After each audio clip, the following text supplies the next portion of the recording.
తర్వాత వారి సంతానములకు ఇచ్చేదనని నేను ప్రమాణం చేసిన దేశంను స్వాధీనపరుచుకున్నది. ప్రభు ఈ వాక్య భాగాన్ని దీవించుగాక. కూర్చోండి. Praise the Lord. హల్లెలూయా. మన ప్రభువును రక్షకుడైన యేసుక్రీస్తు యొక్క పరిశుద్ధ నామములో కూడిన మీ అందరికీ నా హృదయపూర్వకమైన శుభాలు తెలియపరుస్తున్నాను. అలాగే ప్రేమతో ఆహ్వానించి సమయం ఇచ్చిన దైవజనులు పాస్టర్ కృపానిధి గారికి నా యొక్క ప్రత్యేకమైన వందనాలు చెల్లిస్తూ ఉన్నాను. మరి మంచిది. మరి ఉదయకాలం కొద్ది సమయం దేవుని యొక్క సన్నిధిలో మనం గడిపాము. మరి చదివిన లేఖనాలు, విన్న వాక్యాలు మీరందరూ కూడా తర్వాత తప్పకుండా మీరు ధ్యానించండి. మరి దేవుడు మీకు మంచి సంఘ కాపాడించి ఉన్నారు, మంచి ప్రార్థన పొందేవారు. మరి వారితో నేను కొన్ని మీటింగ్స్ లో నేను పాల్గొనడం జరిగింది. మరి మీ మధ్యకి రావడం చాలా సంతోషం. దేవుని యొక్క వాక్యంలో మీరు ఒక చిన్న విషయాన్ని గమనించాలి. వాక్యంలోనికి వెళ్ళడానికి ముందు అది కూడా వాక్యమే. ఈరోజు నిజంగా మనం సంపూర్ణతలోనికి రావాలి అంటే అది ప్రవక్త వర్తమానం ద్వారా మాత్రమే సాధ్యం. హల్లెలూయా. అయితే అదే సమయంలో మనము తప్పక సంఘము కలిగి ఉండాలి, సంఘ కాపరిని మనం కలిగి ఉండాలి. ఈరోజు సంఘ కాపరి యొక్క ప్రాముఖ్యతని వర్తమాన సంఘాలు దాన్ని గ్రహించట్లేదు. అంటే నేను గ్రహించట్లేదు అని అనలేదు, కానీ ఏది ఏమైనా ఈరోజు విశ్వాసులు స్థానిక సంఘ కాపరికి ఇవ్వవలసిన గౌరవాన్ని ఇవ్వట్లేదు. దాని యొక్క ప్రాముఖ్యతను వారు గుర్తిరగట్లేదు. ఈరోజు చాలా మంది ఏమనుకుంటారంటే మేము కాపరి కంటే ఎక్కువ మాకు తెలుసు అన్న ఉద్దేశంతో ఉంటున్నారు. కానీ నిజంగా కాపరి యొక్క ఉద్దేశం, ఎందుకు కాపరి అవసరము అనే విషయాన్ని మీరు గమనించినట్లయితే, మరి సహోదరుడు విలియం మ్యారియన్ బ్రహ్మం గారి యొక్క జీవిత చరిత్రను నేను ఇంగ్లీష్ లో ఉన్న దాన్ని తెలుగులో తర్జుమా చేసేటప్పుడు మరి ప్రవక్త ఒక స్థలంలో చెప్తారు.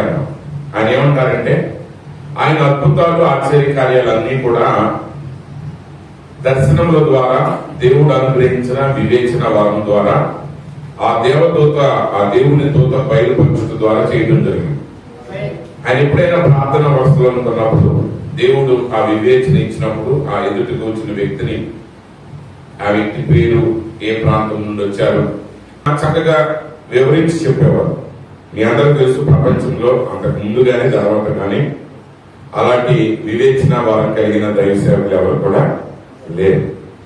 ఆయన ఒక్కొక్కసారి ఆ హాస్పిటల్లో వాళ్ళు ఉన్నప్పుడు, ఆ హాస్పిటల్లో ఆ డాక్టర్తో మాట్లాడినప్పుడు డాక్టర్ గారు ఏమన్నారు అవన్నీ కూడా చక్కగా వివరించేవారు ఆయన. అయితే ప్రవక్త ఏం చదివించారంటే, ఎవరైనా సరే నేను ప్రార్థన చేసేటప్పుడు దేవుడు నాకు చూపిస్తేనే, స్వస్థపడతాడు అని చూపిస్తేనే నేను ప్రార్థన చేసి నేను ఆ వ్యక్తిని స్వస్థపరిచేవాడిని. కానీ కొంతమందిని నేను చూసినప్పుడు వాళ్ళ మీద నేను కటిక చీకటిని చూసేవాడిని, లేకపోతే అంధకారం కనపడేది. వాళ్ళ గురించి దేవుడు నాకు ఏమి చెప్పేవాడు కాదు. అప్పుడు దేవుడు నాకు ఏం చెప్పకపోతే నేను ఏం చేసేవాడిని అంటే, ఆయన ఏం చేసేవారంటే, brother God bless, sister God bless, believe in, దేవుని అని విశ్వాసం ఉంచండి అని పంపించేసేవాడు. కానీ ఏ వ్యక్తి గురించి అయితే దేవుడు వివరించేవాడో ఆ వ్యక్తిని గురించి ఆయన ఆపి, దేవుడి ఎంతసేపు ఆ వ్యక్తిని గురించి వివరించమని చెప్తే అంతసేపు వివరించేవాడు. వివరించిన తర్వాత కాబట్టి మేలు పొందిన వ్యక్తి పర్వాలేదు. మరి కొంతమంది ఆ చీకట్లో ఉన్న వాళ్ళ సంగతి ఏంటి? అయితే అక్కడ ప్రవక్త ఏమన్నారంటే, ఒకవేళ నేను వాళ్ళతో గడపగలిగినంత సమయం నాకు దొరికితే, ఎక్కువ సమయం నాకు దొరికితే అంటే ఒక అరగంట గంట ఇంకా ఎక్కువ సమయం నేను వాళ్ళతో ప్రత్యేకంగా గడిపి, వాళ్ళతో నేను మాట్లాడి, వాళ్ళ యొక్క జీవితాల్లో జరిగే సంఘటనలు ఏంటో నేను తెలుసుకున్నట్లయితే, వాళ్ళని నేను వాక్యంలో నడిపించగలిగినట్లయితే, వాళ్ళ యొక్క స్థితిని నేను గ్రహించగలిగితే వాళ్ళ పరిస్థితిని మార్చే అవకాశం ఉంటుంది అన్నట్టు ప్రవక్త. కానీ అంత సమయం ప్రతి వ్యక్తితో గడపడానికి ఆయన కుదరదు. కాబట్టి ఆయన ఏం చేసేవారంటే, ప్రభు దూత చెప్పిన వ్యక్తిని ఆయన చెప్పినట్టు చెప్పేవారు, చెప్పిన వ్యక్తిని గాడ్ బ్లెస్ అని వెంటనే పంపించేసేవాడు. ఇప్పుడు మీరు ఇక్కడ గమనించాల్సింది ఏంటంటే, ప్రియమైన సహోదరి సహోదరులారా, ఒక వ్యక్తితో ఒక సేవకుడు ఎక్కువ సమయాన్ని ఎక్కడ గడపగలడంటే స్థానిక సంఘంలో మాత్రమే గడపగలడు. అవునా కదా? నేను ఈ రోజు వచ్చాను, ఒక ప్రసంగం చేసేసాను. ఉదయం ప్రసంగం చేస్తారు, సాయంత్రం ప్రసంగం, లేకపోతే మా పార్ట్ 1 పార్ట్ 2 చెప్తాను, రేపు ఇంకోసారి వచ్చినప్పుడు దాని కనెక్షన్ చెప్పుకుంటే వెళ్ళిపోతాను. కానీ ఇక్కడ మీరు ఎవరై ఉన్నారు, ఆ వ్యక్తి యొక్క పరిస్థితి ఏంటి, ఈ వ్యక్తి యొక్క పరిస్థితి ఏంటి, వాళ్ళు ఎదుర్కొనే కారణాలు ఏంటి, అవన్నీ కూడా ఎరిగిన వేరు సంఘ కాపులు మాత్రమే. ఒకవేళ ఎవరైనా ప్రత్యేకమైన కేసు నా దగ్గరికి మీరు తీసుకొచ్చారు అనుకోండి, పాస్టర్ గారు బ్రదర్ ఈ పరిస్థితి అంటే, నేను ఒక 2 నిమిషాలు ఎక్కువసేపు ఉండగలను. కానీ నేను ఈ రోజు రాత్రి రేపు ఎల్లుండి కూడా నేను మీతో కూర్చునే సమయం రాకుండా. కానీ అక్కడ ప్రవక్త ఏం చెప్పారంటే, ఆ చీకట్లో ఉన్న వ్యక్తులు కూడా నేను సమయం గడపగలిగితే, ఆ వ్యక్తి గురించి నేను తెలుసుకోగలిగితే, ఆ వ్యక్తి గురించి నేను ప్రార్థన చేయగలిగితే, ఆ వ్యక్తికి నేను సహాయం చేయగలను అన్నాడు. మరి ఆ పని ఎవరికి కుదురుతుందంటే ఒక స్థానిక సంఘ కాపురికి మాత్రమే కుదురుతుంది. అవసరమైతే మీ గురించి 1 రోజు కాదు, 1 వారం 10 రోజులైనా మీకోసం ఆయన ప్రార్థన చేయగలడు, మాట్లాడగలడు, మిమ్మల్ని నడిపించగలడు. మీకు ఇచ్చిన సలహాల ప్రకారం మీరు వెళ్తున్నారో లేదో వెనకుండా ఆయన గమనించుకోగలుగుతాడు. ఆ పని సంఘ కాపురి వల్ల మాత్రమే సాధ్యమవుతుంది. కాబట్టి సంఘ కాపురి అంటే ఎక్కువ జ్ఞానం కలిగి ఉండక్కర్లేదు. మీరు అక్కడే మిస్ అవుతున్నారు. అంటే మెసేజ్ బిలీవర్స్ అందరూ కూడా కాపుల దగ్గర నుంచి ఏం కోరుకుంటారంటే అధిక జ్ఞానాన్ని కోరుకుంటారు. కానీ ఇక్కడ నుంచి కాపుల దగ్గర నుంచి మీకు కావాల్సింది ఏంటంటే కాపురి స్వభావం, తండ్రి హృదయం కావాలి. ఎందుకనగా ఆల్రెడీ జ్ఞానం అనేది వర్తమానం ద్వారా మనకి ఇవ్వబడింది. ఒకవేళ ఇంకేదైనా విషయాలు ఉన్నట్లయితే 5 రకాల పరిచర్య ఉంది మన దగ్గర. 5 రకాల పరిచర్యలు ఆయా దాసులు వచ్చి ఆయా విషయాలు మీకు చెప్పి వెళ్తారు. కానీ మీ దగ్గర నుండి మిమ్మల్ని నడిపిస్తూ మీకు ఎదురయ్యే ప్రతి పరిస్థితుల్లో నుంచి మిమ్మల్ని భద్రంగా కాపాడాలంటే అది స్థానిక కాపురి వలన మాత్రమే సాధ్యం. కాబట్టి కాపురిని గౌరవించండి, కాపురి కొరకు ప్రార్థించండి, ఆయనతో కలిసి నడవండి. ఆయన చెప్పే వాక్యానికి మీరు లోపడండి. ఆయన చెప్పే వాక్యానికి మీరు లోపడితే దేవుడు ఏం చేస్తాడంటే, ఒకవేళ నిజంగా మీరు ఆధ్యాత్మికతగా మీరు అనుకున్న అంత ఆధ్యాత్మికతలో మీరు ఎదుగుదల కలుగుంటే మీ పాస్టర్ గారికి తెరవకుండానే లోతైన విషయాన్ని మాట్లాడిపోతాడు. ఇక్కడ మీరేదా మాట్లాడలేదంటారు, కానీ ఆయన తెలియకుండానే మాట్లాడతాడు. ఆయన ఇప్పుడు అన్న కైప వాళ్ళకి ప్రత్యక్షత ఏం లేదు, కానీ ఆ సంవత్సరం వాళ్ళే ప్రధాన యాజకులు కాబట్టి యేసుక్రీస్తుని ప్రధాన యాజకుడే ఆ గొర్రెను అప్పచెప్పాలి. కాబట్టి వాళ్ళు ఏమన్నారంటే, మనుషులందరి కోసం అక్కడ మరణించడం వల్ల వచ్చిన నష్టం లేదు, ఆయన అప్పగించున్నారు. అంటే ప్రత్యక్షత ద్వారా అప్పగించారంటే వాళ్ళు బాప్తిస్మం ఇచ్చి ప్రత్యక్ష ద్వారా అప్పగించాడు. ఇదిగో లోక పాపములను మోసుకొని కూర్చున్న దేవుని గొర్రెపిల్ల. మరి అన్నాక అయిపోయింది అప్పగించారు ఆయన్ని. ఆ కార్యం జరగాలి వాళ్ళ ద్వారా. ఆ మాట చెప్పాల్సిన వాడు ప్రధాన యాజకుడే కాబట్టి ఆ ప్రవచనం నెరవేరాలంటే వాళ్ళకి తెలియకుండానే ఆ ప్రవచనానికి అనుగుణంగా వాళ్ళు మాట్లాడారు. కాబట్టి నిజంగా నువ్వు భక్తులు ఎదుర్కొంటే నువ్వు సంఘాలు ఎదుర్కోవటం, ఊర్లు ఎదుర్కోవటం కాదు. నువ్వు నిజంగా భక్తులు నిలబడి ప్రార్థన చేయి. సంఘ కాపురి స్థానాన్ని అంటే ఆయనకున్న జ్ఞానాన్ని ఆధ్యాత్మికతను మించి దేవుడు నీతో మాట్లాడతాడు. ఇది సవాల్, నేను గ్యారంటీగా చెప్తాను. అలా కాకుండా మీరు వెతకటం మొదలు పెట్టారనుకోండి, మీరేమవుతారంటే తప్పకుండా ఒక రోజు తప్పిపోతారు. నిజంగా పొందుకోవాల్సిన కార్యాలు మనం పొందుకోలేము. ఉదయకాలం మనం చూసాం, ఆ యొక్క వాగ్దాన దేశంలో మనకి ఇవ్వబడిన ఆ వాగ్దానాన్ని ఎంత స్వాస్థ్యాన్ని ఎలా స్వతంత్రించుకోవాలో, ఆ స్వతంత్రించుకోవడానికి ఏం కావాలో మనం చూసాం. మనకేం కావాలంటే విశ్వాసం కావాలి. మనకు కావలసిన శక్తి అంతటే దేవుడు మనలోనే వచ్చాడు. మనకు అవసరమైనవన్నీ మనలోనే ఉన్నాయి. జగత్పురాన్ని వేయబడక ముందే ఆయన మనల్ని ఎరిగి ఉన్నాడు. ఆయన మన గురించి ఒక ఆలోచన కలిగి ఉన్నప్పుడే మన రక్షణ ప్రణాళిక అంతటిని ఆయన సంపూర్తి చేసేసాడు. ఈ లోకంలో జన్మించబడక మునిపే ఆయన దేవుని యొక్క మనసులో ఆయన వదిలించబడిన గొర్రె పిల్లగా మారిపోయాడు. అంటే అన్ని ఆయన చేసి పెట్టాడు. కేవలం చేయటమే కాదు, అవన్నీ నెరవేర్చబడిన కాలంలో మనం బ్రతుకుతున్నాము. కాబట్టి ప్రతి విశ్వాసి ఒక సేవకుడు మించిన ఆధ్యాత్మిక స్థితిలో కలిగి ఉండాలి. ఆధ్యాత్మిక స్థితిలో కలిగి ఉన్నటువంటి మాటల ద్వారా కాదు, కానీ జీవితం ద్వారా కలిగి ఉండాలి. ప్రతి విశ్వాసి ఒక చీకటిని వెలుగుగా మార్చేవాడిగా ఉండాలి. ప్రతి విశ్వాసి మరణాన్ని జీవంగా మార్చేవాడిగా ఉండాలి. ఏ స్థితిలో ఉన్నా ఆ స్థితిలో దేవుని కార్యాలని మనం బయలుపరచవలసిన వారమై ఉన్నాము. దేవుని ప్రవక్త ఒక వర్తమానం ఏమంటారంటే, చూడండి, ఒకప్పుడు దేవుడు ఒక గొప్ప మర్మాన్ని కలిగి ఉన్నాడు. దేవుడు ఒక మర్మయుక్తమైన రహస్యాన్ని ఆయన తన మనసులో కలిగి ఉన్నాడు. ఇప్పుడు దానిని ఆయన విశ్వాసుల హృదయంలో పెట్టి ఉన్నాడు. ఆ విశ్వాసులు ఎవరంటే యేసుక్రీస్తు యొక్క శరీరమై ఉన్నది. జగత్పునాది వేయబడకపోతే ఆయనలో ఏముందంటే ఒక గొప్ప మర్మం ఉన్నది. ఆ మర్మాన్ని ఆయన ఇప్పుడు ఎక్కడ పెట్టి ఉన్నాడంటే ఆయన శరీరమైన విశ్వాసులు ఆయన పెట్టి ఉన్నాడు. ఏంటా మర్మం?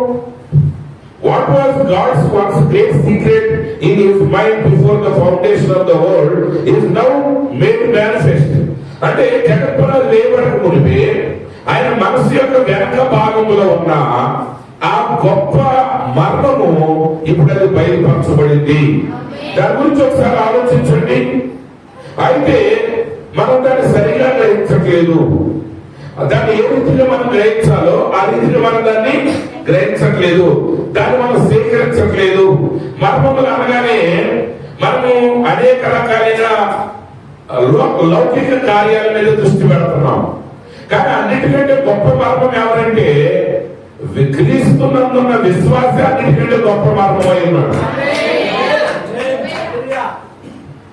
దేవుని మర్మం అయిన క్రీస్తు బయలుపరచబడ్డాడు. క్రీస్తు ఎవరు? దేవుని మర్మం. అయితే నిజంగా క్రీస్తు కూడా ఎవరంటే విశ్వాసే క్రీస్తు యొక్క మర్మమై ఉన్నాడు. అంటే ఆ గొప్ప మర్మాన్ని దేవుడు శరీరంలో పెట్టాడు. ఆ గొప్ప దేవుడు శరీరంధారి అయ్యాడు. ఇప్పుడు అదే శరీరంధారి అయిన దేవుడు ఆయన ప్రతి విశ్వాస యొక్క శరీరంలో శరీరధారిగా ఉండగోరుతున్నాడు. ఒకప్పుడు ఏదైనా తోటలో దేవుడితో నడిచిన మానవుడితో నడిచిన దేవుడే ఈ రోజు మనలో ఉండి నడవగోరుతున్నాడు. నీలో ఉండి నడవగోరుతున్నాడు. వధువులో ఉన్నాడు ఉండి నడవగోరుతున్నాడంటే అది అంగీకరించడానికి తేలికే. కానీ వధువు అంటే ఎవరో కాదు, నువ్వే వధువు. ఆయన శరీరం ఎవరు? నువ్వే.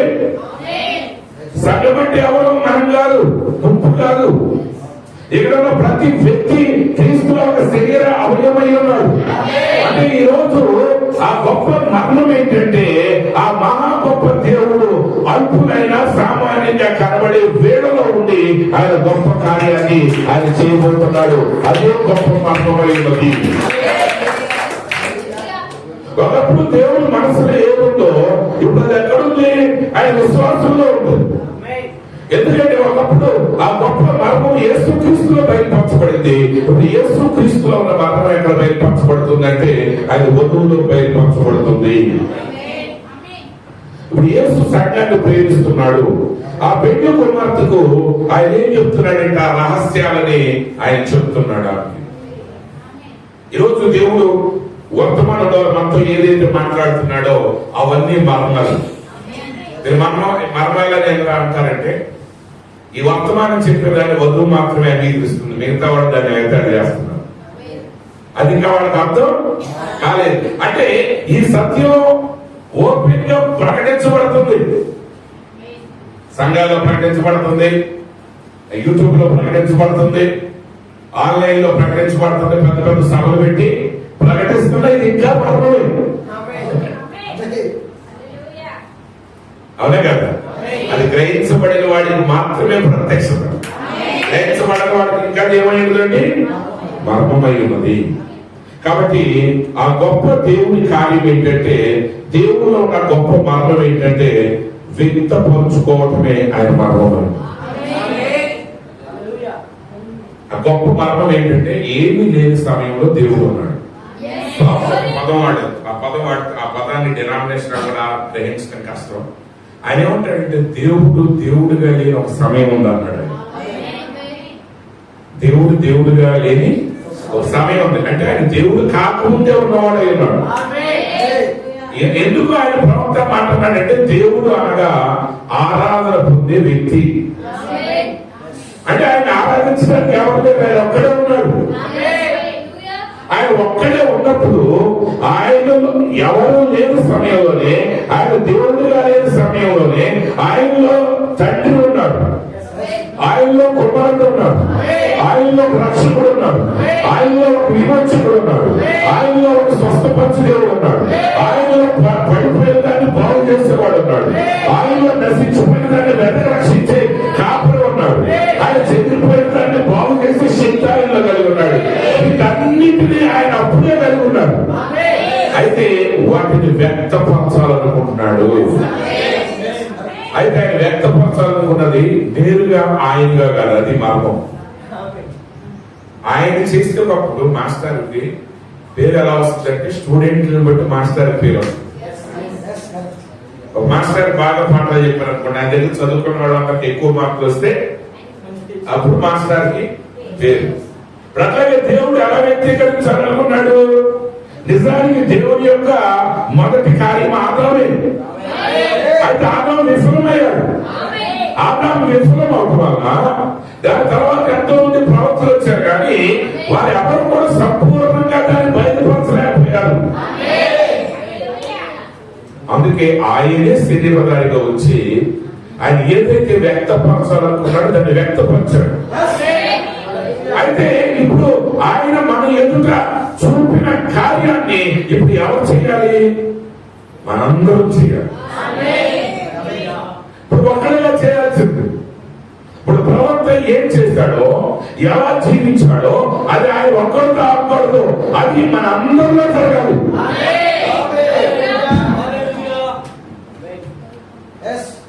మనందరిలో జరిగినప్పుడు ఎలా ఉంటుందంటే, ప్రతి వ్యక్తి ఒక పరిపూర్ణుడిగా మారినప్పుడు అది నిజమైన వెయ్యేళ్ళ పరిపాలనలాగా ఉంటుంది.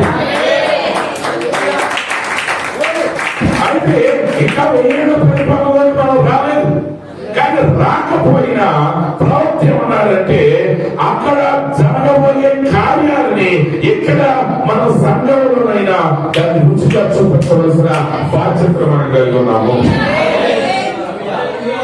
కాలమని తెరవతలకు వెళ్ళి ప్రవక్త అక్కడ స్త్రీలు ఎలాంటి వస్త్రాలను కలిగి ఉన్నారు, అక్కడ ఎలాంటి మరి చుట్టూ ఎలా కలిగి ఉన్నారో, ఆ వాళ్ళు ఎలా ఉన్నారో అవన్నీ చూసి వచ్చాడు. ఆయన ఎందుకు వచ్చి ఉన్నారంటే మనము అక్కడ ఎలా ఉండబోతున్నామో అలా ఇప్పుడు ఇక్కడే జీవించాలి. నిజంగా సంఘం అంటే యేసుక్రీస్తు శరీరం. ఇప్పుడు మన భారతదేశానికి మనకు సరిహద్దులు ఉన్నాయి, మన దేశానికి సరిహద్దులు ఉన్నాయి. ఈ సరిహద్దుల లోపల మన దేశం, దాన్ని దాటితే వేరే వాళ్ళ దేశం. మన దేశం యొక్క చట్టాలు సంపూర్తిగా మన సరిహద్దుల లోపల పనిచేస్తాయి. మన సరిహద్దు దాటితే వచ్చేది. కానీ మన దేశానికి ఇతర దేశాల్లో రాయబార కార్యాలయాలు, కాన్సులేట్ ఆఫీసర్ అంటారు ఇంగ్లీష్ లో, తెలుగులో రాయబార కార్యాలయం. ఈ రాయబార కార్యాలయం ఎక్కడుందో అంతవరకు కూడా ఇండియా కింద లెక్కే. అంటే అమెరికాలో మనకు ఒక 10 ఎకరాల రాయబార కార్యాలయం ఉంది అనుకోండి, ఆ 10 ఎకరాలు ఎంతవరకు అది ఇండియా లెక్కే. ఆ సరిహద్దుల లోపల ఎవరి అధికారం పనిచేస్తుంది? ఇండియా అధికారమే. ఉండాలి అమెరికానే, కానీ అది ఇండియా. ఒకసారి మీరు పేపర్లో చదివి ఉంటారు, ఒక వ్యక్తి వికీలీక్స్ అని అసైన్ అయిపోయారు. ఒక జర్నలిస్టు దేశ రహస్యాలను బయటపరిచాడని చెప్పి ఆయన ఆశ్చర్యాలు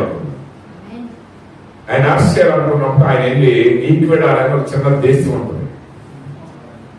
ఇంగ్లాండ్ లో ఏం చేశారంటే ఈక్వెడార్ దేశం యొక్క రాయబార కార్యాలయంలో పాల్పోయి అనుకున్నాడు. ఆ రాయబార కార్యాలయం ఉంది ఎక్కడ? ఇంగ్లాండ్ లో ఉంది. కానీ ఆయన ఎక్కడి నుంచి ఎక్కడికి వెళ్ళాడు?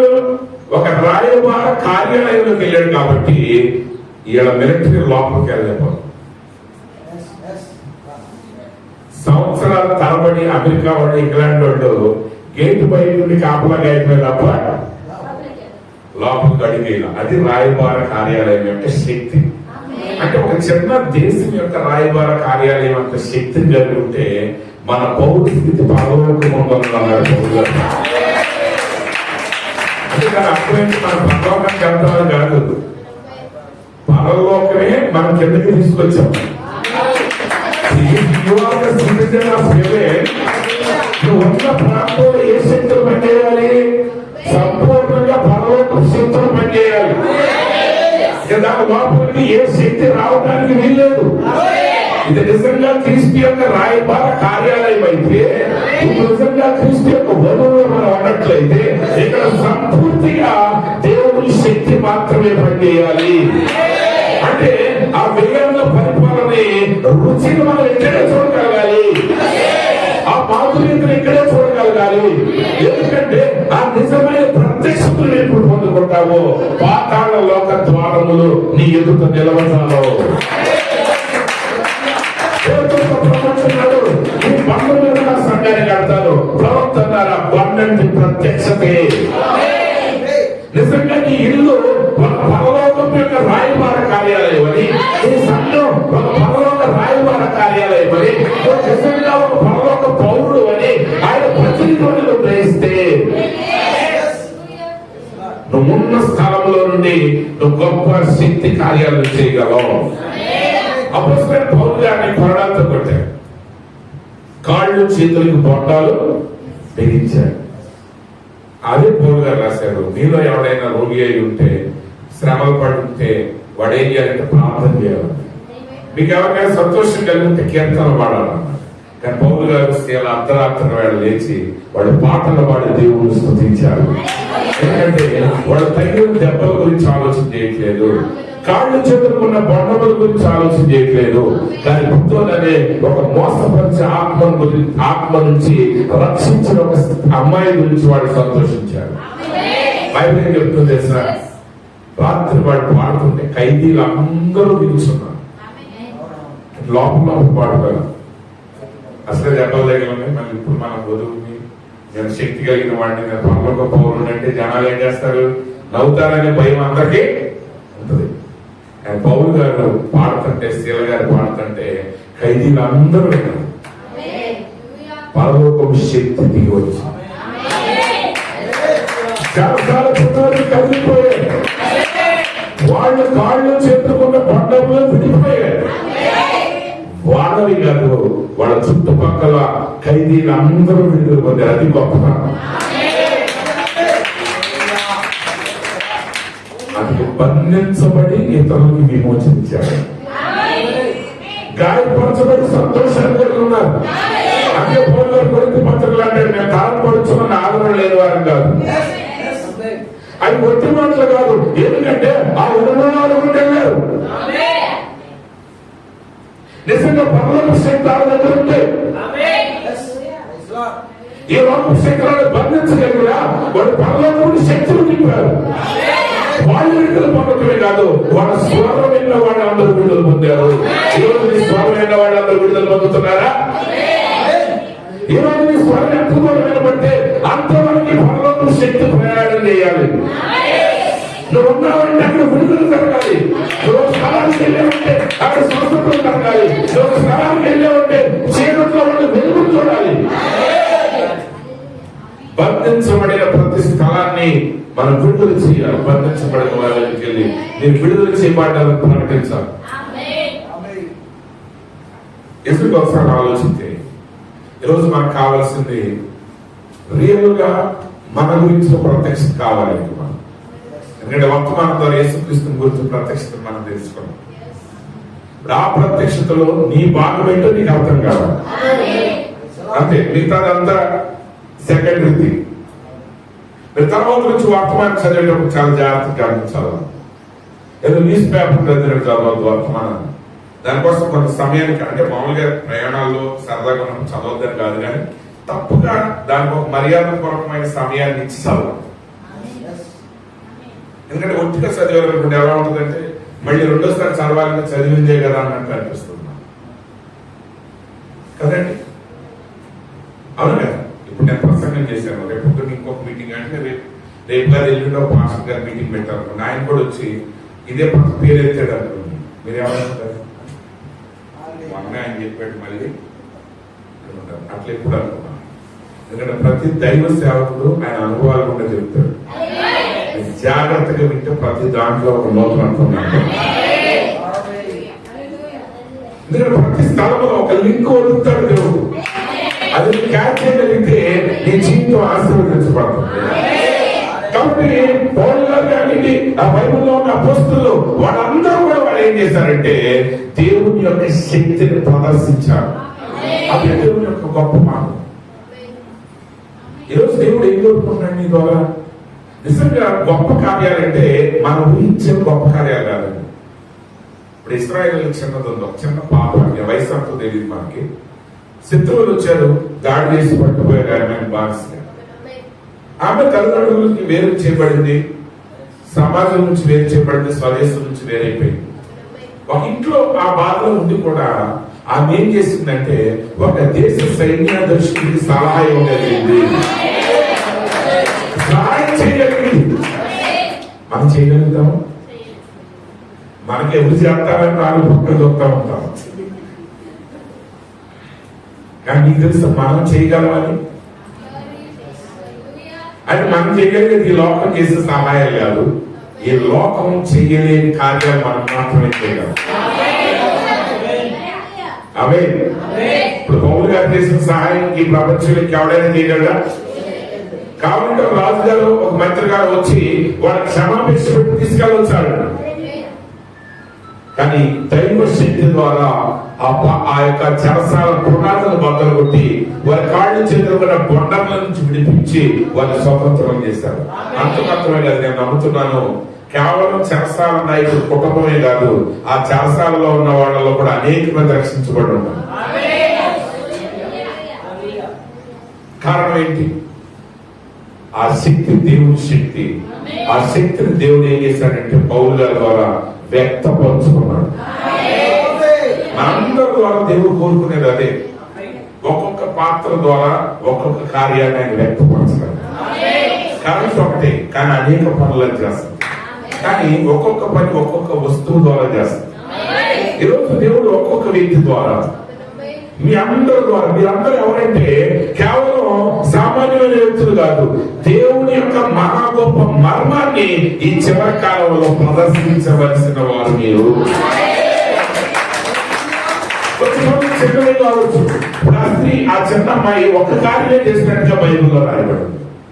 ఇంకా తర్వాత ఏం చేస్తుందో మనకి తెలియదు, కానీ ఆ ఒక్క కార్యం కాదు, జీవగ్రంథంలో నా పేరు రాయబడింది. ఇప్పుడు మీరు చేసే కార్యాలు జనాలకు గుర్తింపులకు రావచ్చు, రాకపోవచ్చు, కానీ నీ ద్వారా వ్యక్తపరిచిన ఆయనకి తెలుసు.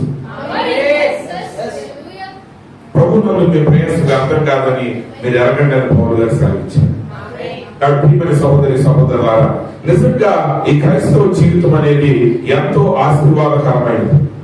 కాబట్టి వాక్యం కూడా మనం ప్రయాణం చేసేటప్పుడు మనం ఏం చేయాలంటే ప్రతి విషయంలోనూ మనం జాగ్రత్తగా వాక్య విషయాలను గమనించాలి.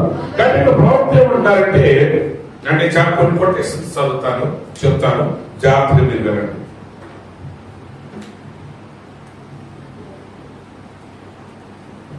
ప్రవక్త ఏమంటారంటే ఈ కాలం అనేది 1000 ఏళ్ల పరిపాలన సాదృశ్యం కాదు. మీరు ఎంతమందిగా తెలుసు? కాలం అనేది 1000 ఏళ్ల పరిపాలన కాదు. ఎందుకంటే వారు అక్కడ యుద్ధాలు, పోట్లాట్లు, హత్యలు అవన్నీ కలిగి ఉన్నారు. కానీ కాలం అనేది పరిశుద్ధాత్మకు సాదృశ్యంగా ఉన్నది. ఐగుప్తు అనేది వాడు వెనపలకు వచ్చిన లోకానికి సాదృశ్యంగా ఉన్నది.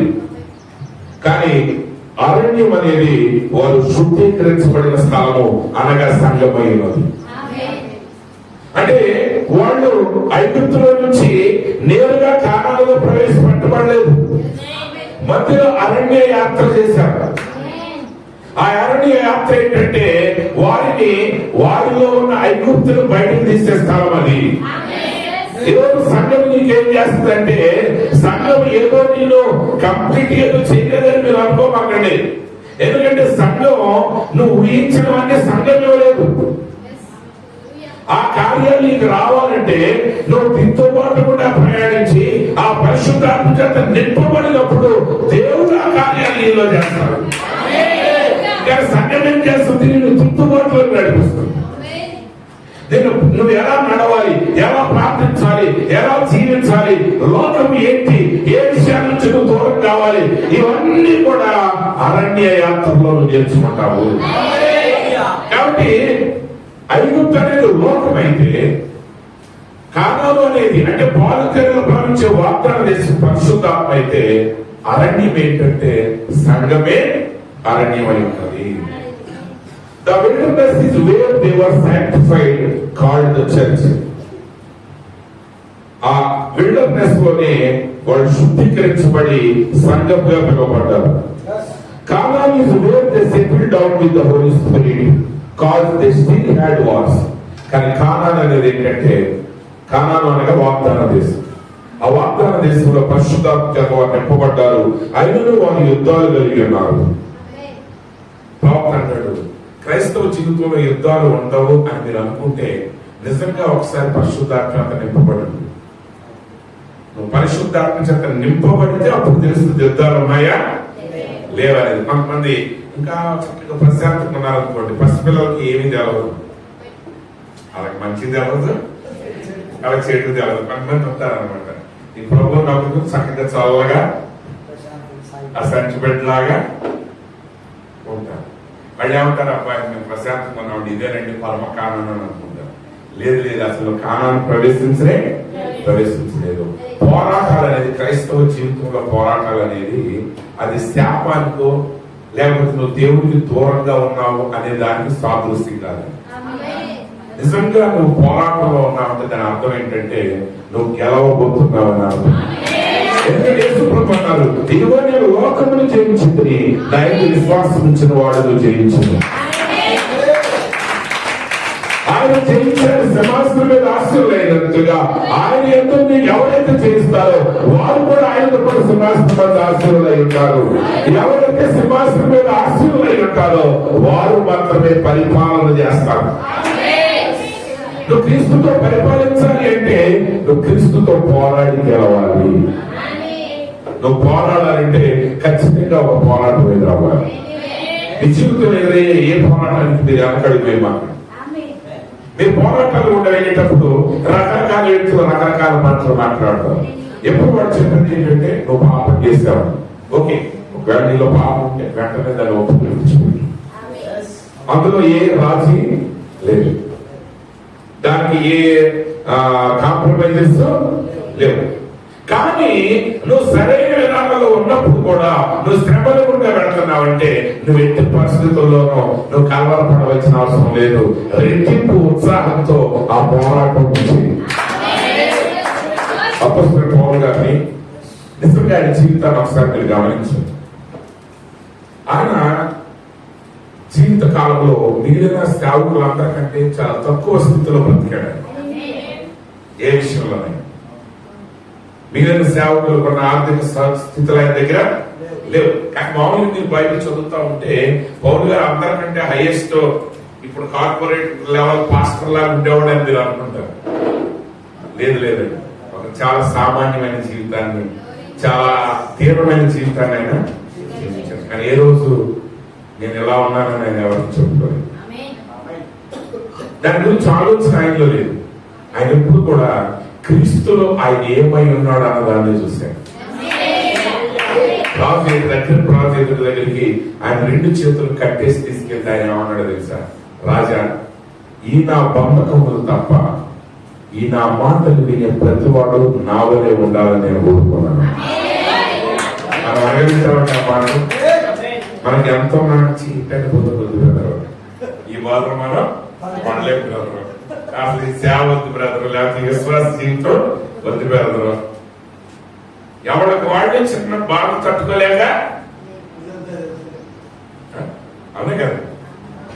వాడు గవర్నమెంట్ టీచర్ గారు అన్నారు అనుకోండి, ఈ పిల్లలతో చచ్చిపోతున్నామండి, విజయంగా ఉత్పాదిస్తామంటే అంటారు. ఆ హెచ్ఎం గారు కూడా ఆమె ఖాళీగా కూర్చుంటుంది అనుకుంటారు. ఆమె హెచ్ఎం అయిన తర్వాత అబ్బోపో అసలు టీచర్ గా ఉన్నప్పుడే పెరిగండి, నా పని అయితే నాకు మాటలు చెప్పుకుని వెళ్ళదండి, అది దాంట్లో అనవసరం. అంటే టీచర్ గా ఉండాలి, అయితే ఎంఈఓగా ఉండాలంటారు. ఎంఈఓ ప్రమోషన్ వచ్చిన తర్వాత అసలు ఎన్ని అనవసరం, శుభ్రంగా ఒక మూల హెచ్ఎంగా ఉంటే చక్కగా సరిపోయిందండి. అసలు ఎవరు నేను బాగున్నానని ఎంతమంది చెప్తున్నారు? మీరు పాస్టర్ గారి దగ్గరికి వచ్చురా, పాస్టర్ గారు నేను శుభ్రంగా ఉన్నానండి, నాకు అన్నీ ఉన్నాయండి, నేను దేవుళ్ళని సంతోషిస్తున్నానండి, దేవా నీకు చెప్పేవాళ్ళు ఎవరైనా ఉన్నారు? అయ్యారు ఎవరి దగ్గర ఎంత ఉన్నా ఏదో ఒక కారణం వెతుక్కొచ్చి ఆలోచించేయండి. నవ్వటం కాదు, రియల్ గా మనం ఎలా ఉన్నాం వాక్యంలో వర్తమానం. ఇదేమో సామాన్య విషయం కాదు. ఆలోచించండి. కొరడా దెబ్బలు తినకుండా జైల్లో ఉండి సంఘం సరిగ్గా లేక ఆయన కట్టిన సంఘాలన్నీ విడిచిపెట్టి దూరంగా వెళ్ళిపోయి 2 సంవత్సరాల నుంచి జైలు శిక్ష అనుభవిస్తా రాజుగారి దగ్గర రోజు వచ్చి చెప్తా ఉంటాయంటాడు, ఈ బంధకాలు తప్ప ఎవడైనా సరే నావలే ఉండాలి అంటే ఆయన అంత ఉన్నతమైన స్థానంలో ఉన్నాడని ఆయన గ్రహింపగలుగుతున్నాడు. రాబోయే లోకంలో ఆయన చేసిన పరిచర్యను బట్టి ఎంత ఉన్నతమైన స్థానానికి ఎక్కబోతున్నాడో, ఆ రాబోయే లోకంలో ఎంత మహిమకరమైన స్థితిలో ఉండబోతున్నాడో ఆ ప్రత్యక్షత కలిగి ఉన్నాడు. అందుకే దేనికైనా కావాలి పోరాటం ఎదురైన ఆ పోరాటాలతో వచ్చే ప్రయోజనాలు ఆయన చూస్తున్నాడు. ఆయన నలగొట్టుట యెహోవాకి ఇష్టమైంది. ఎవరిని యేసు ప్రభు నలగొట్టడం యెహోవాకి ఇష్టమైంది. ఏంటి ఆయన నలగొట్టడం? ఆయన బాధలు పడిపోతుంటే దేవుడు సంతోషించాడండి. అసలు బాధపడాలి కదా. మనమైతే ఇప్పుడు మొదలెట్టే ఇవాళ నుంచి రోజు ఏడుతూ ఉంటాడు. సరే దాన్ని పక్కన పెట్టండి, మనమైతే ఏడవాలి. కానీ దేవుడు ఎందుకు సంతోషించాడంటే ఆయన ముందే ఆ శ్రమల ద్వారా రక్షించబడుతున్న నిన్ను చూస్తున్నాడు. ఆయన మీద పడే దెబ్బల వల్ల, ఆయన పొందే దెబ్బల వలన రక్షించబడే ఆత్మను ఆయన చూస్తున్నాడు. ఆయన నిన్ను చూస్తున్నాడు, ఆయన నన్ను చూస్తున్నాడు. ఆయన నిన్ను నన్ను చూసి ఆ శ్రమలన్నింటినీ ఆయన సంతోషంగా ఓర్చుకున్నాడు. ఎందుకంటే నీకు శక్తినిచ్చేది ఆ సిలువే. నీ శ్రమే నీకు శక్తినిస్తుంది, నీ పోరాటమే నీకు విజయాన్ని ఇస్తుంది, నీ విజయమే నేను ఏమని చేసేవాడిగా చేస్తుంది. తన జీవితంలో ఎదుర్కొన్న పోరాటం అన్నిటిని బట్టి అంత శక్తివంతుడిగా మారగలిగాడు.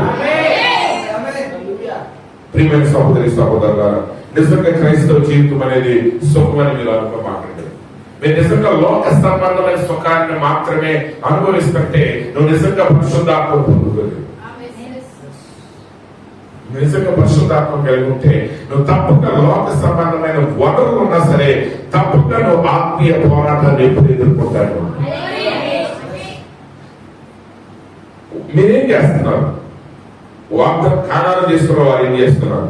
They are possessing their rights, అంటే వారి హక్కులను వారు స్వాధీనం చేసుకుంటున్నారు.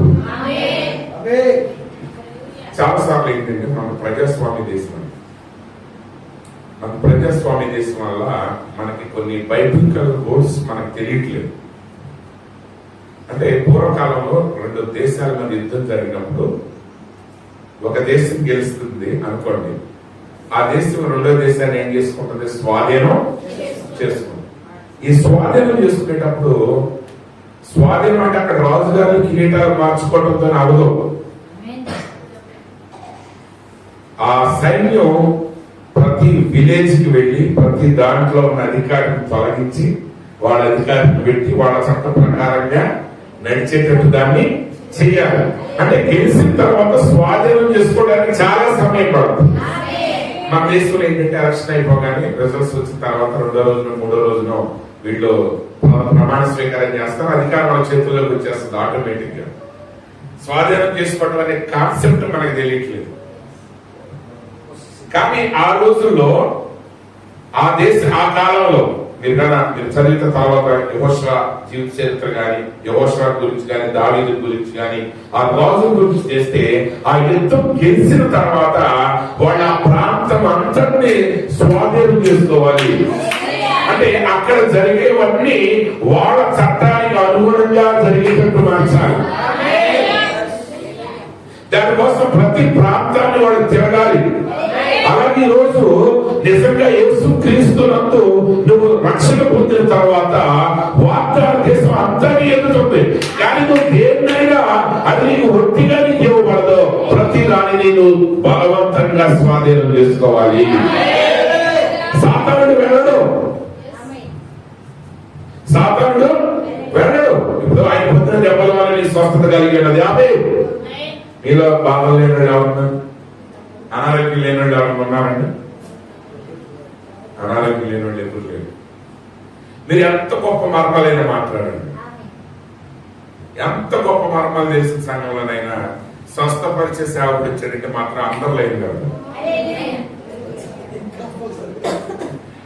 ఎందుకంటే రోగం లేని ఎవరు లేడు. కానీ వాక్యం ఏం చెప్తుంది? ఆయన పొందిన దెబ్బల వల్ల నీకు స్వస్థత కలిగినది. అంటే ఆ వాగ్దానాన్ని మనం స్వతంత్రించుకోలేదు. Very simple. ఆ వాగ్దానాన్ని మనం ఏం చేయాలి?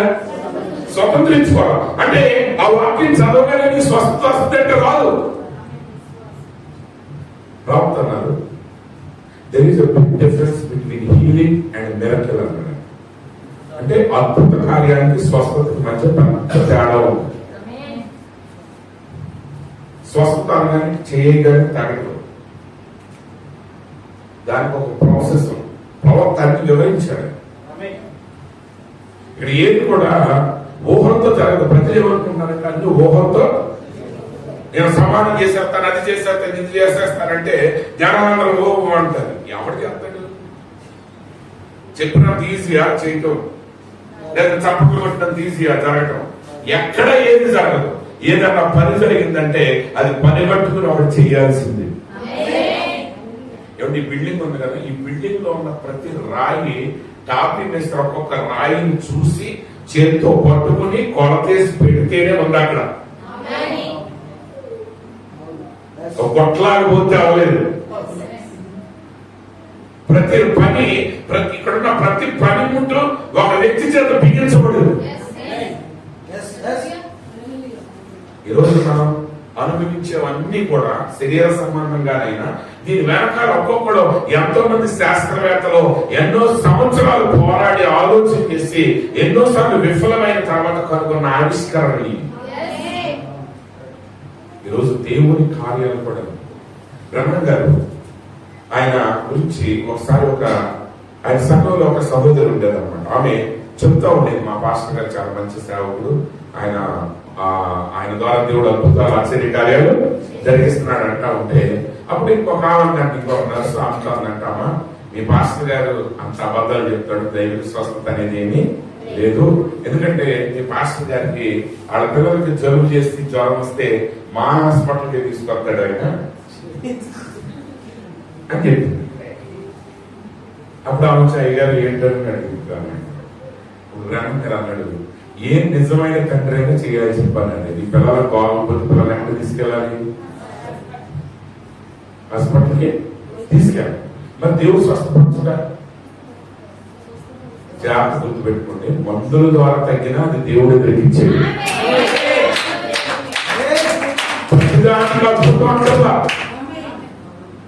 మీరు అర్థం చేసుకుంటారా? అంటే నీకు స్వస్థత కావాలంటే ఆ స్వస్థత కోసం పోరాటం మొదలెట్టాలి. ఎందుకంటే స్వస్థత లేదు. అది హీలింగ్ మినిస్ట్రీ ద్వారా జరుగుద్దా, మెడికల్ ద్వారా జరుగుద్దా, మెడిసిన్ ద్వారా జరుగుద్దా, అది సెకండరీ థింగ్. కానీ అది వచ్చే వరకే ఆ మార్గంలో పోరాడవలసిన బాధ్యత ఇది. కొన్నిసార్లు మంచి ఆహారం తినాలి. ప్రవక్తకి కొంతమంది రోగులు వస్తాయని అన్నాడు, అమ్మ నువ్వు మంచి తిండి తీర్చుకోవాలి. ఒకనాడు నరాల భార్య వచ్చింది. ప్రధాన గారు నాడు భర్తను కలిసి భార్యను కాస్త మంచిగా చూడి ప్రేమగా మాట్లాడు, కేకలే మాట్లాడాడు. అంతే. అది ఆమె తప్పు. ఆ అమ్మాయికి ఆ నరాల భార్యకు రావడానికి గల కారణం అది. ఇంకొక అమ్మాయికి తిండి తినకపోవడం కారణం అది. ప్రవక్త ఎప్పుడు కూడా దెయ్యం అనలేదు. కొంతమంది ఫ్యాన్ దేవుడు ప్రార్థన చేయండి ఫ్యాన్ అయిపోతుంది అంటారు. బైక్ పని చేస్తే తెలియదు. ప్రవక్త ఎప్పుడు అట్లా గుడ్డిగా చెప్పలేదు. రకరకాల కారణాలు చెప్పు. ఒక ఆమె బలహీన, అమ్మ పెద్ద వయసు వచ్చింది, ఇంకా బలహీనంగా ఏముంటది, అట్లాగే ఉంటుంది వెళ్ళిపోమా. మరి ఇవన్నీ స్వస్థతలో భాగాలా కాదా? మీరు అర్థం చేసుకుంటున్నారా? అంటే ఒక స్వస్థత నీది అని నమ్మిన తర్వాత నువ్వు ధైర్యంగా పొందుకునే వరకే నువ్వు ప్రార్థన ద్వారా, ఉపవాసం ద్వారా, దేవుడు నీకు ఇచ్చిన పరికరాల ద్వారా నువ్వు పోరాటం చేయాల్సిందే. అందుకే ప్రవక్త అనేక మంది డాక్టర్ల పేర్లు చెప్పాడు. పలానా హాస్పిటల్ మాయం తీరి డాక్టర్ శాఖడే నా ఫ్రెండ్ అన్నాడు. లేదా మనం నేను హాస్పిటల్కి వెళ్ళి చెకప్ చేయించుకున్నాను అన్నాడు. ఎందుకంటే నువ్వు ఆరోగ్యంగా ఉండటం అనేది దేవుడి యొక్క చిత్తం. నువ్వు ఆరోగ్యంగా ఉండాలంటే ఆల్రెడీ దేవుడు నీకు ఇచ్చిన నియమాలని పాటించాలి. నువ్వు సరైన తిండి తినాలి, సరైన నిద్రపోవాలి, మనుషులందరితో నువ్వు మంచిగా ఉండాలి, లేకపోయిన గొడవలతోకి వెళ్ళకూడదు. ఇవన్నీ ఇందుట్లో ఉన్నాయి. ఏదో పట్టుకుని నేను దేవుడు నమ్మాను, స్వస్థత రాలేదని ఇష్టం వచ్చినట్టు తిరిగితే, నియమానికి వ్యతిరేకంగా తిరిగితే, నువ్వు ఆర్థిక స్వాతంత్రత కలిగి ఉండాలి. ఆర్థిక స్వాతంత్రత కలిగి ఉండాలంటే దేవుడు ఆకాశం నుంచి కుమ్మరేవుడు. ఆర్థికాన్ని సంపాదించాలంటే దానికి కొన్ని నియమాలు పెట్టాడు దేవుడు. ఆ నియమాల ప్రకారంగా నువ్వు వెళ్ళాలి. కొంతమంది అంటారు, ఇదిగో 1000 రూపాయలు ఇస్తే దేవుడు 10,000 ఇస్తాడు, 10,000 ఇస్తే 10 లక్షల రూపాయలు ఇస్తాడు. వీళ్ళు ఏం చేస్తారంటే అదేదో మేఘాలయ రాష్ట్రం టికెట్ లాగా నిజంగానే వస్తుందని 10,000 పెట్టి అక్కడ కూర్చుంటారు. బైబిల్ ఏం చెప్తుందంటే, నా మందిరంలో ఆహారం ఉన్నట్టు 10వ వంతు నా మందిరానికి తీసుకునిరా, అప్పుడు ఆకాశ వాక్యములు విప్పి పంటజాలని నేను కుమ్మరిస్తాను, నీ పంటను తిరిగేసే పురుగులను నేను గర్తిస్తాను. అంటే నీ దశమానం ఇక్కడ తెచ్చి ఇక్కడే కూర్చోకూడదు, ఎదురుగా. అర్థమైందా? వీళ్ళు ఏం చేస్తారు, మా ఏంటి అమ్మాయి ఏంటి మా ఆయన వేసాడు, ఆయన 10,000 ఇస్తే 1,00,000 రూపాయలు వచ్చిందంట. వచ్చిందా కదా? వచ్చింది. ఆయన 1,00,000 రూపాయలు ఇచ్చాడంటే వాళ్ళ అత్తగారు కాలం కేవలం పిల్లలకి తెచ్చిపోతే 10 లక్షలు ఆస్తి ఆయన వచ్చేసినట్టు. లేదు లేదు, ప్రభు ఏమన్నారు, నువ్వు దశమానం తీసుకురా, నీ పంటను తిరిగేసి పురుగు నేను గర్దిస్తానంటే నువ్వేం పని చేయాలి. యెహోవా యందు భయభక్తులు కలిగిన త్రావు నడుచు వాళ్ళందరూ ధన్యులు, నిశ్చయముగా నీ చేతుల కష్టార్జితను అనుభవించదు. అంటే ప్రతి దానికి వాక్యం అనేక నియమాలు చెబుతుంది. నేను అన్ని చెప్పలేదు, కానీ అవన్నీ నీ సంఘ కాపులే చెప్పగలరు. ఎందుకంటే ఆయనకి ఎక్కువ సమయం ఉంటుంది. కానీ గుర్తుపెట్టుకోండి, ప్రతిదీ వాక్య నియమంతో మీరు వెళ్ళాలి. నువ్వు నిజంగా ఆశీర్వదించబడ్డం దేవుని చిత్రాన్ని నువ్వు నమ్మితే ఆ ఆశీర్వదించబడే ప్రయాణం మొదలుపెట్టు. నువ్వు పోరాటం చేయి. నీ కుటుంబం సమాధానం కలిగి ఉండటం దేవుని యొక్క చిత్తం. నీ కుటుంబంలో అందరూ రక్షించబడటం దేవుని చిత్తం.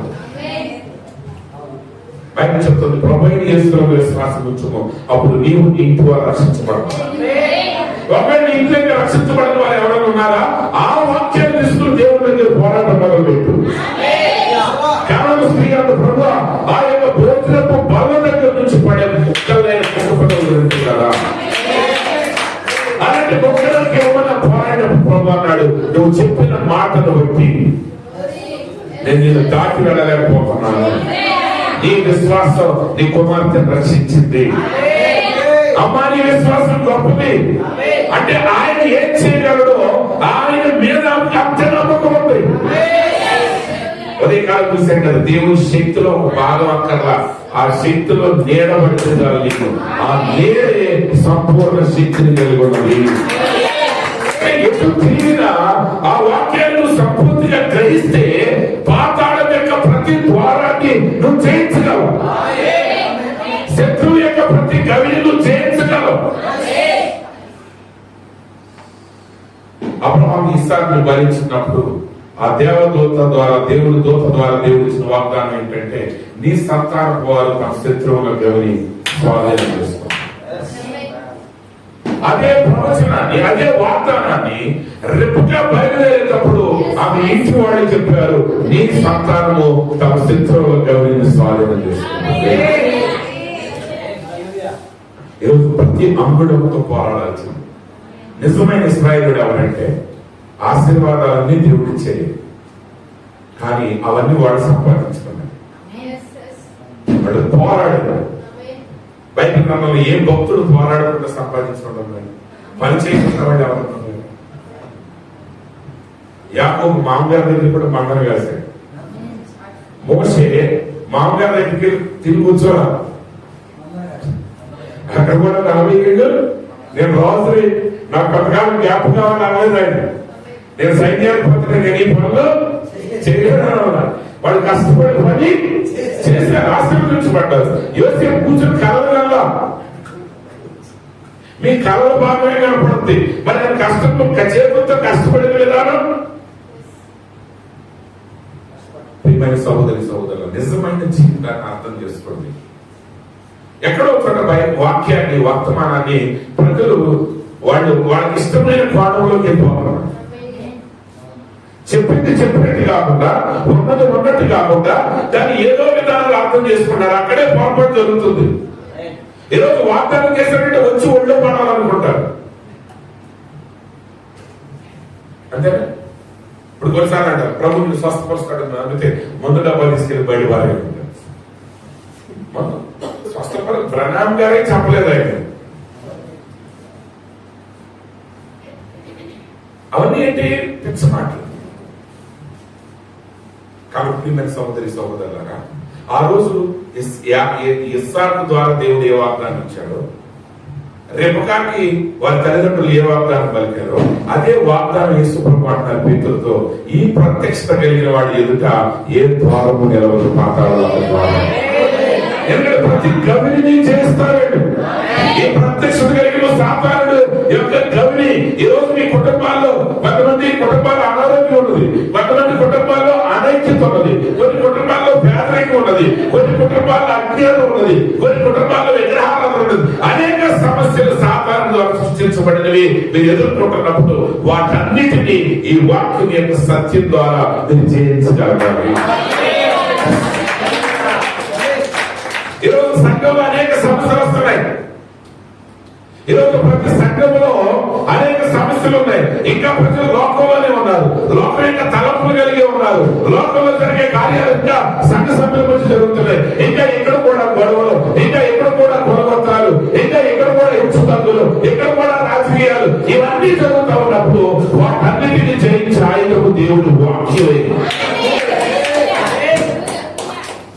మన సంఘాలలో ఉండటానికి వీలు లేదు. ఎందుకంటే మనం దేవుడి యొక్క రాయబార కార్యాలయం.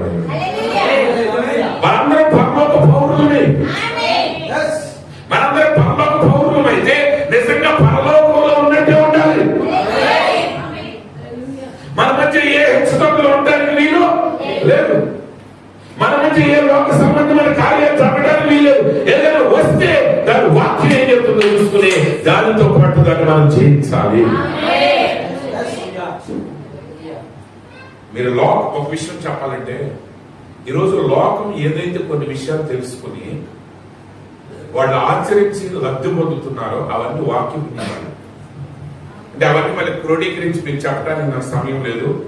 చెప్పడం ఒక దైవ సేవకుడిగా మా పని కాదు. కానీ ఈరోజు లోకంలో అనేక మంది విజయాలు సాధించిన వాళ్ళు పాటించే నియమాలు, వాటి వెనక అంతర్గతంగా ఉండేది దేవుని వాక్యం. ఒక జస్ట్ ఒక మోటివేషన్ స్పీకర్,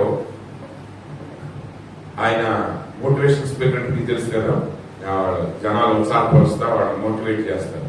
ఆయన ఒక మాట చెప్తున్నాడు, ధనవంతులు గొప్ప గొప్ప వాళ్ళు అసలు న్యూస్ చూడరండి, వార్తాపత్రికలు అసలు చదవరండి. బైబిల్ ఏం చెప్తుంది? నువ్వు లోక వార్తలు వినకుండా ఉపవాసం ఉంటే దేవుడు కార్యాలు చేస్తాడు. అసలు ఆ సంగతి మనకి కొన్ని వేల సంవత్సరాల క్రితమే బైబిల్ చెప్పేసింది. కానీ మనం పాటిస్తున్నామా అంటే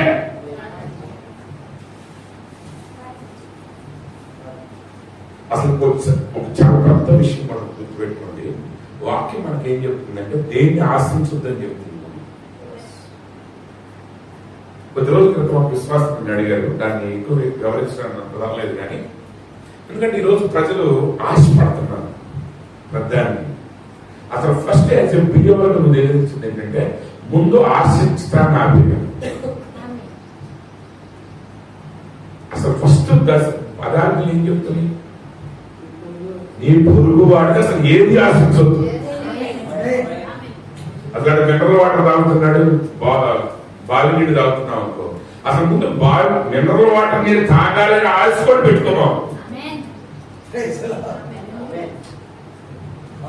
ఎవడో ఏది ఇవ్వాలని కాదు, ఎవడివ్వాలండి మీకు? అసలు సృష్టించే శక్తి దేవుడు మీలో పెడితే మనకుంటే అడగచ్చుతుంది, ప్రభువా నాలో ఉన్న సృష్టించే శక్తిని పనిచేసే విశ్వాసాన్ని ప్రభువా ఆ ప్రత్యక్షని మనం అడిగితే ఈయాడు మానేసి ఏదేదో అడుగుతా ఉంటాం. మనం అడిగి మన యొక్క జీవితాన్ని వేసాం అనుకున్నట్టు అమ్మేసుకుంటాం. అసలు ఒకటి దగ్గర ఉన్నది మన దగ్గర లేదనే థాట్ వదిలేయండి. ఆశించొద్దు. ఎందుకు ఆశించొద్దంటే నిజంగా నువ్వు కలిగి ఉన్న దాని విలువను గుర్తించాలి అనేది దేవుడి యొక్క వాక్యం చెప్పేది.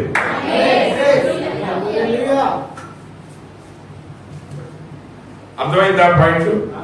ఇప్పుడు అదే లోకం గమనిస్తుంది, అదే మోటివేషన్ స్పీకర్లు చెప్తున్నారు. కానీ మోటివేషన్ లాగా చెప్పలేదు వాక్యం. నువ్వు వాక్యాన్ని వెంబడిస్తే అది నిజమైన జీవాన్ని ఈ లోకంలో రాబో లోకంలో దిగేస్తుంది. వాళ్ళు వెంబడించడానికి ఆధారం ఏంటి వాళ్ళకి తెలియదు. వాళ్ళు పాటిస్తున్నారు కొన్ని విషయాలు, తాత్కాలిక విజయాలు పొందుకుంటారు, కానీ దాని ఆధారం వాళ్ళ దగ్గర ఉండదు. కొన్ని రోజులు విఫలమవుతారు. కానీ వాక్యపు ఆధారం ద్వారా నువ్వు నడవటం మొదలు పెడితే ఇశ్రాయేలు యేసు ప్రభు వారి అమ్మాయి మార్గం వెళ్ళేటప్పుడు ఇద్దరు శిష్యులు ఆయనతో మాట్లాడుతున్నారు. అది కాదు పాయింట్ అంట. ఇంటికి చీకట పడే సమయానికి వాళ్ళు ఇంటికి వెళ్ళిపోతున్నారంట. ఆయన యేసు ప్రభు అని కూడా వాళ్ళకి తెలియదు, ఏదో పొరుగువాడు. ఇంకా పైకి వెళ్ళిపోతున్నాడు అంటే, ఇంకా పైకి ఆయన ప్రయాణం వెళ్తూ ఉంటాడు. అన్నారు మా ఇంట్లోకి రండి అన్నారు. ఆయన అన్నాడు లేదు లేదు నాకు పడుతున్నట్టు బలవంతంగా లోపలికి పిలిచి ఆయనకి భోజనం పెట్టాడు. ఆయన రొట్టె పిలిచినప్పుడు అప్పుడు వారి కన్నులు తెరవాలి. పక్కన మండలం ఎక్కడుంది ఇంటికి పిలిపించాలని? ఎవరన్నా దారిపోయేవాడు ఇంటికి పిలిచి భోజనం పెట్టమని పక్కన మండలం చెప్పట్లేదు. అది ఎక్కడుందంటే అబ్రహాము ఆయన రక్షించబడిన తర్వాత దేవుడిని వెంబడించినప్పుడు ఏం చేసేవాడంటే ఆయన గుడారం దగ్గర వెళ్లే వాళ్ళందరికీ పిలిచి భోజనం పెట్టి వాక్యాన్ని వాళ్ళతో పంచుకునేవాడు. అది వాళ్ళ యొక్క రక్తంలోనే ఉండిపోయింది. ఇశ్రాయేలు యొక్క ఆచారం ఏంటంటే ఎవడైనా సరే ఒక పొరుగువాడు దానైపోయేవాడు అయితే అంటే పిలిచి ఒక పూట ఆతిథ్యం ఇవ్వాలి. అందుకే పౌలుగా తర్వాత అన్నాడు, మీరు ఆతిథ్యం ఇవ్వటం మర్చిపోవద్దు. ఆ ఆతిథ్యం ఇచ్చి కొంతమంది తెలవని దేవదూతలకు ఆతిథ్యం ఇచ్చారు. ఈ వచ్చిన ఎక్కడి నుంచి వచ్చింది? ఈ వచ్చిన అబ్రహాము జీవితంలో నుంచి వచ్చింది. మీరు గ్రహిస్తున్నారా నా మాటలు? అంటే ఇదేదో పెద్ద ఉద్యోగ ప్రసంగంలా మీకు అనిపించకపోవచ్చు, కానీ నిజంగా ఇది మీరే మీరు గ్రహించి మీ జీవితాలు మార్చుకుంటే అప్పుడు మీ జీవితంలో ఒక ఉద్యోగంగా మీకు మారుతుంది. కాబట్టి ఈ వాక్యాలన్నీ మన అంతరంగంలో నిజంగా వాడటం మొదలు పెట్టాలి. ఈ వాక్యానికి మనం చోటివ్వాలి, ఈ సత్యానికి మనం చోటివ్వాలి. ఎక్కడ అబ్నార్మల్ గా ఉందో, ఎక్కడైతే తేడా ఉందో ఆ తేడాని మనం తప్పుగా స్వస్థపరచాలి. ఇప్పుడు అనారోగ్యంగా ఉండటం అనేది దేవుని యొక్క చిత్తం కాదు. సంఘముల ఆత్మీయ అనారోగ్యంతో ఉండటం అనేది దేవుని యొక్క చిత్తం కాదు. అంటే తప్పక సంఘములో ఎదురయ్యే అనారోగ్యాలకి పరిష్కారం ఎక్కడ ఉంటుంది? వాక్యంలోనే ఉంటుంది. ఇలా నువ్వు ఏం చేయాలి? సాతాను ఎన్ని రకాల విధానంలో రానండి వధువు మీద వాడు వేసే ప్రతి బాణాన్ని మనం వాక్యం ద్వారానే జయించగలం. ఎందుకంటే మనం జయిస్తామని ఆయన వాగ్దానం చేశాడు. ఎందుకంటే ఈ వాక్యంలోనే సృష్టించే శక్తి ఉంది. సోదరు బ్రహ్మం గారు ఒక రక్షించబడిన ఒక మెకానిక్ గురించి మాట్లాడతారు. ఆ మెకానిక్ తో వాడు మాట్లాడతాడంటే యేసు ప్రభు ఏం చేయమంటే చేస్తావా అన్నాడు. చేస్తాను. అయితే ఒకవేళ దేవుడు ఈ గోడ లోపల నుండి దూకమన్నాడు, ఈ గోడలో రంధ్రం లేదు, నువ్వు ఎలా దూకుతావు అన్నాడు. అప్పుడు నేను అన్నాడట, ఒకవేళ దూకమని చెప్పింది ఆయన అయితే నేను ధైర్యంగా గోడ మీద దూకుతాను. నేను ఆ గోడను చేరే లోపే అక్కడ రంధ్రాన్ని చేసే బాధ్యత ఆయన. అది జీవితం. దేవుడికి ఒక వాగ్దానం ఇచ్చినప్పుడు ఎన్ని శత్రువులు ఎదురైనా ఆయన వాగ్దానం ఇచ్చాడంటే ఎంతమంది శత్రువులైనా నువ్వు జయించబోతున్నావు.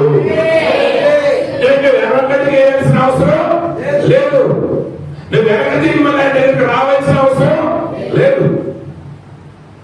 ప్రాప్త ఏరియా కిరీతి వాళ్ళ దగ్గర ఉన్నాం. వర్షం లేదు 3.5 సంవత్సరాల నుంచి వర్షం లేదు. అంటే 3.5 కంప్లీట్ అవ్వలేదు. అప్పటికి 8 సంవత్సరాలు ఏదో తెలియదు, కానీ వర్షం లేదు, మంచు లేదు. అయితే దేవుడు ఏం చేశాడు? కాకోలాలకు ఆజ్ఞాపించినప్పుడు ఆ కాకోలాలు ఉదయం సాయంత్రం ఏరియాకి ఆహారాన్ని తీసుకొస్తున్నాయి. మాంసంలో రొట్టెలు తీసుకొస్తే అవి భుజించి ఆ కేరింపు వాగు నీరు తాగుతున్నాడు.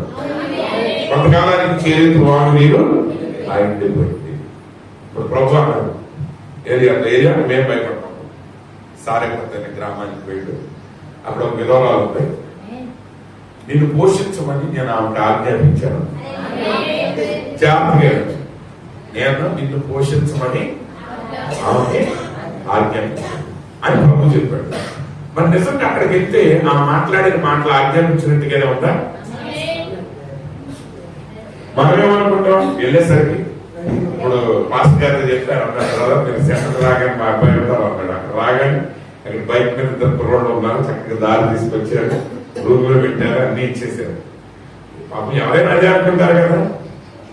ఏలియా గారు కూడా అలాగే అనుకుని ఉంటాడు. కానీ ఏలియా గారు సారిపతి గ్రామానికి వస్తే అక్కడ విధవరాలు పొలం ఏర్పడడానికి వచ్చింది. 2 పొలాలు ఈయన అనుకుంటాడు, ఫస్ట్ అనుకున్నాడు అబ్బా గాడ్ బ్లెస్ సిస్టర్ అంటున్నాడు, గాడ్ బ్లెస్ పాస్టర్ గారు, అమ్మా నాకు దాహానికి నీళ్లు ఇవ్వమని ఆ గబగబా లోపలికి వెళ్ళాలి. సరే ఈయనేంటి ఆల్రెడీ ఆర్డర్ చేసి ఉంచాడు కదా దేవుడు అని చెప్పి వస్తా అప్పాలు కూడా తీసుకురామ్మా, ఆకలి తట్టుకోలేకపోతున్నా, నువ్వేదో కబుర్లు చెప్పి ఇప్పుడు సాయంత్రానికి దాన్ని పెడితే ఉదయంతో తీసుకురామా. ఆమె ఉంది, అయ్యా యెహోవా జీవపు తోడు, నీకు నిజం చెప్తున్నా, అబద్ధం చెప్పట్లేదు, అసలు మా ఇంట్లో తిండే లేదు. మరి ఆయన ఆజ్ఞాపించాడు, ఆమె ఒప్పుకుంది. చెప్పండి, అంటే మీరేమనుకుంటారు నిజంగా జరిగితే? వెంటనే దేవుడు ఫోన్ చేస్తాడు, ఏమైనా ఆజ్ఞాపించానన్నా ఆజ్ఞించానన్నా ఏదైతే తినలేదంట, ఏమే చచ్చిపోయి పెట్టుకోండి, అది వీళ్ళేనా, అడ్రస్ కరెక్టేనా, అమ్మా నీ పేరు ఇదేనా, అంతే కదా, మైండ్ బ్లాక్ అయిపోతుంది. మీరు జాగ్రత్తగా ఆలోచించేయండి. ఆయన ఏమి నేను ఆజ్ఞాపించాను అని శుభ్రంగా తిండి పెడితే పోషిస్తుందంట. అంటే శుభ్రంగా నీకు ఏ బాధ లేదని ఆయనకి పంపిస్తే ఏమేమంటుంది, మా దగ్గర ఏం లేదు, కొంచెం పిండి ఉందయ్యా, ఆ పిండితో చిన్న అప్పం చేసి మా అబ్బాయికి పెట్టి నేను నీళ్లు దానికి చచ్చిపోవడానికి మేము సిద్ధంగా ఉన్నాం. కానీ దేవుడు ఏమన్నాడు, ఆ అమ్మాయిని పోషిస్తుంది, నేను ఆజ్ఞాపించాను.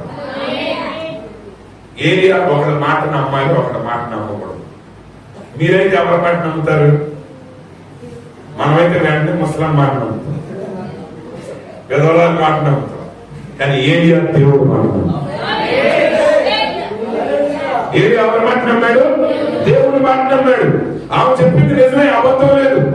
కానీ ఇప్పుడు ఏరియా ఏం చేశాడంటే దేవుని యొక్క వాక్యాన్ని ఆమె పరిస్థితుల్లోకి దింపాడు. ఆయన అన్నాడు, అయితే ఒకటి మొదట నాకు తీసుకురా, మరలా వర్షం పడే వరకు ఆ పిండి అయిపోదు, ఆ నూనె అయిపోదు, ఇది యెహోవా సెలవిస్తున్నాడు. అంటే ఆ దేవుని మాటని ఆయన వ్యక్తీకరించాడు. ఆ పరలోకం యొక్క శక్తిని ఆ ఇంటిలోకి తిప్పాడు, ఆ కుటుంబంలోకి ఆ సమృద్ధిని తీసుకొచ్చాడు. ఈరోజు డాక్టర్ ఒకవేళ చస్తాడని చెప్పాడు అనుకోండి, డాక్టర్ చెప్పింది నిజమే కావచ్చు, కానీ డాక్టర్ మాట నిజం అనుకుంటే అది నిజమవుతుంది. కానీ అంతకంటే ఇంకో డాక్టర్ ఉన్నాడు, ఆయన ప్రభువుని యేసుక్రీస్తు, ఆయన అధికారం నీకుంది, అది నీ ఇష్టం. ఏం చేశాడంటే ప్రతి మనుషుని మాట అబద్ధమగులు కానీ దేవుని మాట సత్యమైన. ఈరోజు నీ పరిస్థితి అంధకారంతో ఉండొచ్చు, నో ప్రాబ్లం, అది వెలుగు కమ్మని పలుకుగా వెలుగు కలిగేను. ఈరోజు ఈ వాగ్దానం తీసుకుని ప్రతి శత్రువుని నువ్వు జయించాలి, ప్రతి వాగ్దానం నెరవేర్చాలి. ఎందుకంటే ప్రియమైన సహోదరి సహోదరుడా, అది నీవే. గుర్తుంచుకోనండి, ఆయన వారిగా దేశాన్ని ఇచ్చాడు, but they had to fight for every inch of it. కానీ దానిలో ప్రతి అంగుళం కొరకు వారు పోరాటం చేయవలసి ఉన్నది. అందుకే కొరింథీ రాసిన పత్రికలో 2 కొరింథీ రాసిన పత్రిక 10:3-6 ఆయన అంటాడు, మనము తర్కములన్నిటిని పక్కన పెట్టి, ప్రతి ఆలోచన ప్రక్కన పెట్టి వాటిని త్రోసివేసి నువ్వు దేవుడి వాగ్దానం నెరవేర్చాలంటే నీ ఆలోచనని పక్కన పెట్టాలి. నీ ఆలోచనలతోనే నువ్వు పోరాటం చేయాలి.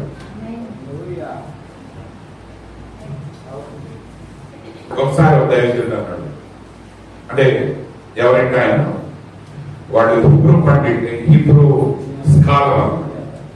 ఆయన ఏమన్నాడంటే వైద్యుడి దగ్గరికి వెళ్ళి ఆయన ఇచ్చే మందులు వాడు, ఆయన చెప్పే సలహాలన్నీ నువ్వు పాటించు. కానీ ఒకవేళ ఆ డాక్టర్ గారు ఈ రోగం తగ్గదనన్నా నువ్వు చచ్చిపోతావన్నా ఆ మాట పలకే అధికారం వాళ్ళకి లేదని చెప్పి, ఎందుకంటే డాక్టర్లు అనేవాళ్ళు నీకు చికిత్స చేసేవాళ్లే కానీ ప్రవచనం చెప్పే ప్రవక్తలు కాదు. డాక్టర్ గారు బాధ్యత వారికి చికిత్స చేయటం వారికి, కానీ ఆయన ప్రవచనం చెప్పలే మాకు. ఎందుకంటే ప్రవచనం చెప్పే అధికారం దేవుని వాక్యాన్ని ఏ విషయంలోనైనా ఆ స్థాయి పట్టి వెళ్ళవాలంటే అయ్యా మా దగ్గర ఏమీ లేదు, మేమున్న కొంచెం నేను చచ్చిపోవాలనుకుంటున్నాం, కానీ ఆ మాటను ఆయన ఏదో కొంచెం వేశాడు. ఎందుకంటే ఆల్రెడీ యెహోవా సెలవిస్తున్నాడు, కలిగి ఉన్నాడు. ఆ లోటును ఆయన జయించి దాన్ని సమృద్ధిగా మార్చాడు. ప్రతి విశ్వాసి మనం వెళ్ళిన స్థలంలో మనం ఏదైతే ప్రవచించబడిందో దాన్ని రూపించేది మనమే. ఒకళ్ళ కృపానిధి గారితో దేవుడు అప్పాడ పెదకొరపాడిలయ్యా, అక్కడ అందరూ నీకు లోబడి విశ్వాసులు ఉంటారు అన్నారు అనుకోండి. ఇక్కడ అందరూ తిరుగుబాటు విశ్వాసులు ఉన్నారు అనుకో, అబ్బాయి గురించి వెళ్ళిపోవటం కాదు. దేవుడు ఆయన ఇచ్చిన వాగ్దానం ఏంటంటే నీ సంఘంలో ఉన్న ప్రతి విశ్వాసులు లోపడతారు అన్నమాట. అది నమ్మ ఆయన ఏం చేయాలంటే పోరాటం చేయాలి. ఎప్పటి వరకు అంటే ప్రతి విశ్వాసి లోబడేవారు. అది జనాలు చూస్తున్నాడు ఏమనుకుంటారు, కృపానిధి గారికి మంచి లోబడే విశ్వాసులు దొరికారు అనుకుంటారు దూరం నుంచి. కానీ ఆయన ఎంత పోరాటం చేశాడు, ఎన్ని గాయాలు పడ్డాడు, ఎంత రక్తం కాల్చాడు, ఎన్నిసార్లు మూల పడ్డాడో అది పోరాడిన వారికి మాత్రమే తెలుసు. అర్థమవుతుందా? ఏ పరిస్థితికైనా మీరు దీన్ని అన్వయించండి. వాక్యాన్ని తీసుకుని ముందుకెళ్ళదు. అక్కడ జరిగే కార్యాలు మనకు సంబంధం లేదు. కాబట్టి ప్రవక్త అన్నాడు మనం ఏం చేయాలి? ప్రవక్త ఏమన్నాడంటే I was called by God to preach the gospel 31 years ago. 31 సంవత్సరాల క్రితం నన్ను సువార్త పిలవడానికి దేవుడు పిలిచాడు. I have fought ever since. అప్పటి నుండి నేను పోరాడుతూనే ఉన్నాను. I have fought ever since. Every inch of ground I have fought with the sword of God, taking the promise and cutting it. అని ఏమంటే అప్పటి నుంచి దేవుని ఖడ్గాన్ని పట్టుకుని ఆయన వాగ్దానాన్ని పట్టుకుని ప్రతి అంగుళాన్ని నరుక్కుంటా స్వాధీనం చేసుకుంటూ నేను వచ్చాను. అది ఊహలలో రాలా. బైబిల్ గ్రంథంలో వాక్యం మన ముందున్న ప్రవక్తలు వీళ్ళందరూ పోరాటం ద్వారానే సాధించారు. మనం కూడా పోరాడాలి, అన్ని విషయాల్లో పోరాటం చేయాలి. నీకు ఏదో చెప్పారు మాస్టర్ గారు, నాకు గుర్తులేదు. ఉదయం నీకు నిద్రపోయే వాక్యం ఏంటంటే నిద్రపోతున్నావు అనుకోండి, నువ్వు పోరాడాలి నిద్ర అనే స్వభావం నుంచి. నీకు వాక్యం అర్థం కావాలంటే ఆ ఒక్క సమస్య నువ్వు జయించగలగాలి. నువ్వు నిద్రపోతున్నావు అంటే నువ్వు ఏం చేయాలి? కుర్చీ వదిలేసి నుంచోవాలి, లేకపోతే వాక్యం కాసేపు. అంతేగాని చక్కగా వారు కుర్చీ ఎవరు తెచ్చుకుని దాని మీద పడుకుంటే నిద్ర రాదనుకోండి, నిద్ర వస్తుంది. నిద్ర వస్తే ఫ్యాన్ నుంచి పక్కకి వెళ్ళిపో. నువ్వు ఏదో పోరాటం చేసి నిద్ర పోకుండా వాక్యాన్ని వినగలిగితే అప్పుడు దేవుడు నిన్ను ఆశీర్వదిస్తాడు. ప్రతి చిన్న విషయాన్ని నువ్వు సాధించడానికి కొన్ని త్యాగాలు ఉండేవాళ్ళు, కొన్ని పోరాటాలు చేయాలి. అప్పుడే వాగ్దానం నెరవేరుతుంది. ఆటంగా చెప్పకండి. ఉపవాసం చేయడానికి ఆటంకాలు చెప్తారు, బైబిల్ చదవలేకపోవడానికి కారణాలు చెప్తారు, సంఘానికి రాలేకపోవడానికి కారణాలు చెప్తారు. ఒక విషయంలో నువ్వు ఎందుకు కోపం ఎందుకు వచ్చిందంటే దానికి ఏదో కారణం చెప్తావు.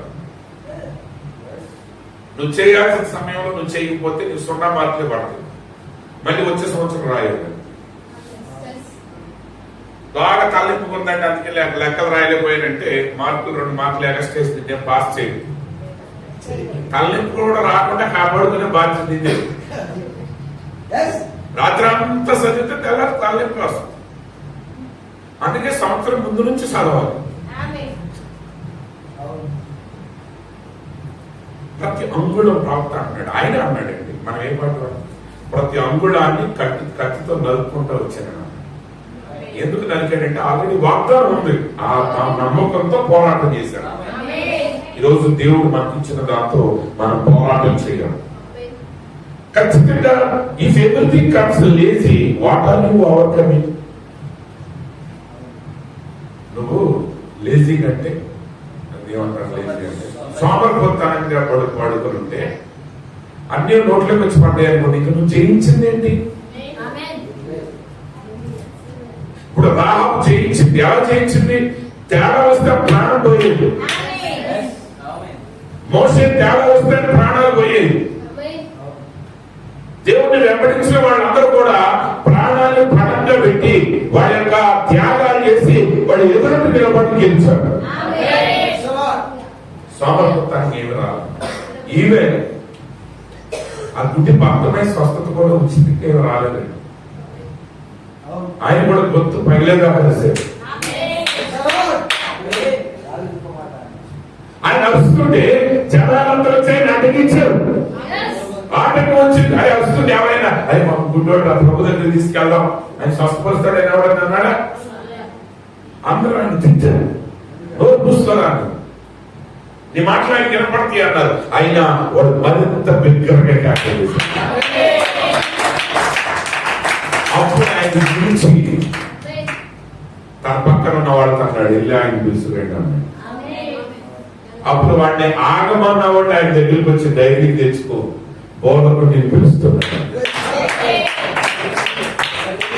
అంటే స్వస్థత పొందటానికి ముందే ఒక పోరాటాన్ని జయించాడు, ఒక గుంపును జయించాడు. నువ్వేం చేస్తున్నావు? ప్రభా స్వస్థపరచడంలో స్వస్థపరచయ్యారు. నేను స్వస్థ చెప్తా ఉంటాడు. అంతేనండి, మనకి అవగాహన ఇది అవగాహన అంటే అయిపోవాలి. గుడ్డి భక్తమై ఎలా స్వస్థత పొందాడు? పోరాడాడు, ప్రయాసపడ్డాడు, ఎంతో త్యాగం చేశాడు. తన బట్టను పైకి గిరాటేశాడు. అంటే ఒక దైవ సేవకుడు చెప్పాడు, ఆ బట్ట అంటే ఏంటంటే ఆ రోజుల్లో మరి ఇప్పుడు ఈ కాలంలో కూడా సర్టిఫికెట్స్ ఉంటాయి కదా, వికలాంగుల సర్టిఫికెట్ లాగా. ఆ రోజుల్లో యాజకుడు సర్టిఫై చేసిన వాళ్ళకి ఆ వస్త్రం ఇస్తారు. అంటే అతను పని చేసుకోలేడు కాబట్టి మీరు దాపం చేయండి. ఆ వాడుకునేవాడు ఆ వస్త్రం వేసుకుని వాడుకోవాలి. ఇప్పుడు ఆ వస్త్రాన్ని ముందే ఏం చేసేసాడు? ఆయన పారేసేసాడు. ఎందుకంటే ఇంకా సర్టిఫికెట్ ఆయనకి అవసరం. ఇప్పుడు కొంతమంది విశ్వాసాలు ఉంటారు, కాలుకి దెబ్బ తగ్గకపోయిన కాలు బంద్ చేసిన సర్టిఫికెట్ తెచ్చుకుని రైలు ఉచితంగా వెళ్తా ఉంటారు. ప్రభు కృప ద్వారా దొరికింది అంటాడు. సోమవారి పోతుగా నువ్వు ఏది సంపాదించినా అది ప్రభు ద్వారా దొరికింది కాదు, అది దెయ్యం ద్వారా దొరికింది. ఒకసారి ఒక దైవజనుడు న్యూజిలాండ్ నుంచి వచ్చాను కదా, ఆయనకి యాక్సిడెంట్ అయింది. చాలా పెద్ద యాక్సిడెంట్ అయింది. ఆయనకి ఆ చెవిలో కొన్ని ఎముకలు ఇరిగిపోయింది. చాలా ఎప్పుడైతే ఉంటే ఇన్సూరెన్స్ వాడు వచ్చాడు ఇన్సూరెన్స్ ఇవ్వటానికి. అప్పుడు ఆయనతో అన్నాడంట, బ్రదర్, కాలుకి జరిగిన నష్టం తప్ప నా ఒంటికి జరిగిన దానికి మీరేమీ ఇవ్వద్దు, ఎందుకంటే దేవుడు నన్ను స్వస్థపరుస్తాడని నేను నమ్ముతున్నాను. ఈ రోజు కాబట్టి వచ్చే సంవత్సరానికి నాకు గుర్తు అన్నాడు. అంటే ఎంత గొప్ప విశ్వాసం ఉండాలి. అంటే ఇన్సూరెన్స్ వద్దని చెప్పడం కాదు, కానీ ఆయన చెప్పాడు, నా చెవి వినపడకపోతే ఇన్సూరెన్స్ డబ్బు తీసుకోవాలి. ఇప్పుడు వినపడట్లేదు, కానీ నేను నమ్ముతున్నాను, నా దేవుడు ఖచ్చితంగా నా చెవి వినికిడిస్తాడు, నాకు నడకడిస్తాడు అని క్యాన్సిల్ చేస్తే అప్పుడు ఆయన రిపోర్ట్ రాసి పంపించిన తర్వాత కంపెనీ అన్నట్ట, నీకు చెవి రావాలని మేము కోరుకుంటున్నామండి, నీకు స్వస్థత జరగాలని కోరుకుంటున్నాం, ఆ జరగబోయే వాటిని మా తరఫున గిఫ్ట్ గా తీసుకోండి అని అప్పుడు ఆ కంపెనీ వాళ్ళు ఆయనకి ఇచ్చేసారు. అంతేగాని అబద్ధాలు చెప్పి దేవుడి ద్వారా సోమరపోతుగా బతుకుతుంటారు దేవుడి ద్వారా వాగ్దానం. క్రైస్తవ జీవితం అంటే సోమరపోతు జీవితం కాదు, అది గుర్తుపెట్టుకోండి. బైబిల్ చెప్తుంది నీ చేతుల కష్టార్జితాన్ని నువ్వు అనుభవిస్తావా. ఎవరు అనుభవించేది? యెహోవా యందు భయభక్తులు కలిగి ఆయన త్రోవను నడుచు వారందరూ ధన్యులు. ఎవరు ధన్యులు అంటే నీ చేతుల కష్టార్జితాన్ని నువ్వు అనుభవించడమే ధన్యత. నువ్వు తినేది నీది, అది నీ కష్టం. కాకపోతే ఆ కష్టపడ్డానికి ఆయన కృపించాడు. నువ్వు పడిన కష్టాన్ని, ఆ ఫలితాన్ని దొంగలు లేకుండా ఆ ఫలితాన్ని పంటను తీరేసి పురుగులు ఆయన గద్దించాడు. నీ కష్టాన్ని నీ భోజనపు బల దగ్గరికి తీసుకొచ్చాడు. అందులో బట్టి దేవుడు స్తుతించాలి. ఇలాంటి నువ్వు సామర్థ్యం కాదు. మీరు నిజమైన క్రైస్తవం యొక్క బోధాన్ని అర్థం చేసుకుంటారా? ఈరోజు చాలా మంది సోమరిపోతున్నారు బ్రతుకుతా, అదే విశ్వాసంతో బతుకుతున్నామని చెప్పి ఇక మంచోడి వచ్చి అనుకుంటున్నారు.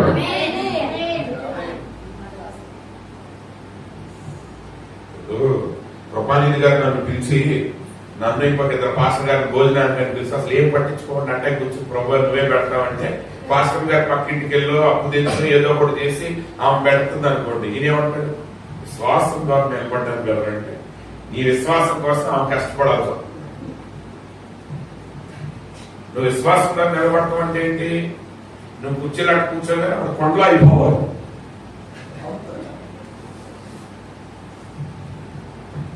జాగ్రత్త. దేన్ని వెంబడిస్తున్న ఎట్లా మీరు లెక్క పెడితే అనేక విషయాలు ఉన్నాయి. వాక్యానికి వ్యతిరేకమైన విషయాలే ప్రజలు వాక్యానికి సమర్థించిన విషయాలు అనుకుంటున్నారు. అవునా కాదు? మనం పోరాడాలి. పోరాడే స్వభావం మనలో ఉంటేనే వాగ్దానాలు స్వతంత్రించుకోవాలి. మన ఆహారాన్ని మనం సంపాదించుకోవాలి. ఒకవేళ ఆహారం లేకపోతే దేవుడిని అడగండి, ప్రభు నాకు శక్తిని ఇవ్వమని అడగండి. గుడ్డివాడు యేసు ప్రభుని అడుగుతున్నాడు. యేసు ప్రభు అన్నాడు, అబ్బాయి నీకేం కావాలి? ఎందుకంటే ఆ రోజుల్లో నేను చెప్పాను కదా, యాజకుల దగ్గరికి వెళ్తే వాడు వస్త్రం ఇస్తాడు. ఆ వస్త్రంతో దేవాలయం దగ్గర అడుక్కోవచ్చు. నేను కూడా ఏమైనా స్పెషల్ వస్త్రం ఏమంటావా నీకు? మన బ్యాచ్ దగ్గర అడుగుతుంది కానీ నువ్వు లేకపోతే నీకు ఏమైనా ఫండ్ ఏర్పాటు చేయమంటావా? నీకు ఆహారం ఏర్పాటు చేయమంటావా? ఇల్లు ఏర్పాటు చేయమంటావా? ఏం కావాలి? అది అద్భుతమైన జవాబు. నేను చూడబోతున్నా. ఈరోజు మీరు దేవుడిని అడగండి, ప్రభువా నాకు ప్రత్యక్షత కలిగి ఉండదు. నేను చూడాలి ప్రభువా అంటే నేను గ్రహించాలి. ఆ ప్రత్యక్షత నీకు ఇచ్చిన రోజు అంటే దేవుడి. అందుకే దాని ప్రభువా నా కన్నులు తెరవు.